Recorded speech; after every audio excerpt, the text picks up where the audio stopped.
Assalamualaikum warahmatullahi wabarakatuh.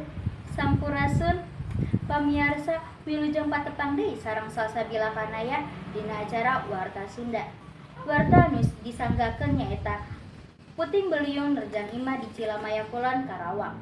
Saloba 35 bumi di lembur Kopowetan serta lembur Tegal Jaya, Desa Mukti Jaya, Kacamatan Cilamaya Kulon, Kabupaten Karawang ruksak alatan dampak ti angin puting beliung.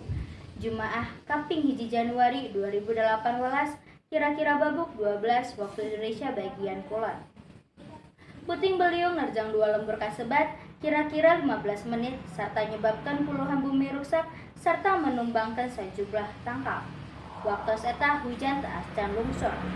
Ngastaka awak penanggulangan musibah wewengkon BPBD Karawang Asep Wahyu mengungkapkan di lembur Kopowetan anu rusak aya 25 bumi serta di lembur Tegal Jaya aya 10 bumi.